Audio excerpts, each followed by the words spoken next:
उत्तर पश्चिम बंगोपसागर उपरे थिबा लघुचाप क्षेत्रटी आज ओडिशा उपकूल रही।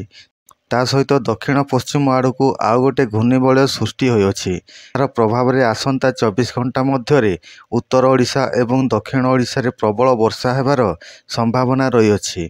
तेबे आज संध्या सुधा 4टी जिला को ऑरेंज वार्निंग जारी करा जायथिबा बेले एही सबु जिल्ला रे प्रबल रु अति प्रबल वर्षा हेबाकु थिबा बेले 12 रु 20 सेंटीमीटर पर्यंत वर्षा हेबाकु थिबा बेले बिजुली घड़घड़ी मारिबा सह 30 रु 40 किलोमीटर बेगरे पवन बहिबार संभावना रही।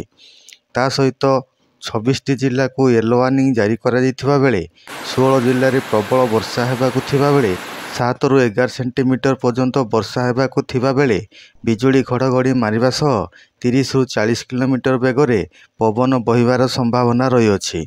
बाकी 10 जिल्ला रे मध्यम धरणर वर्षा हेबाकु थिबा बेले बिजुली घड़घड़ी मारिबा सह 30 रु 40 किलोमीटर बेगरे पवन बहिबार संभावना रही।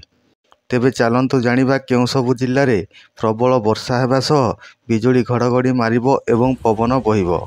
तेबे से सबुर संपूर्ण विवरणी जानिबा पई आम भिडियोटी को शेष पर्यंत देखंतु। जदि आपण माने आम चैनलटी को सब्सक्राइब करनाहांती तेबे आम चैनलटी को सब्सक्राइब कर दियंतु एवं पाखरे थिबा बेल आइकनटी को दबाई दियंतु, जा फल रे आपण माने आम चैनल रो पाणीपाग संबंधी समस्त तथ्य सबुदिन पाई परिबे।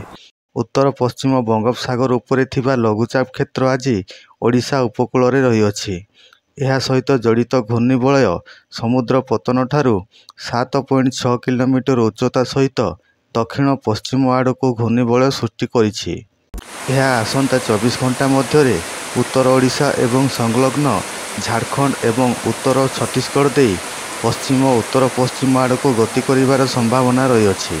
ऑरेंज वार्निंग जारी करा जायथिबा 4टी जिला हेउछि खोर्धा, पुरी, कटक, जगतसिंहपुर। एही जिल्ला रे प्रबल रु अति प्रबल वर्षा हेबार संभावना रही। तेबे येलो वार्निंग जारी करा जायथिबा 26 जिला मध्यरु 16टी जिला जोंठी प्रबल वर्षा हेबार संभावना रही।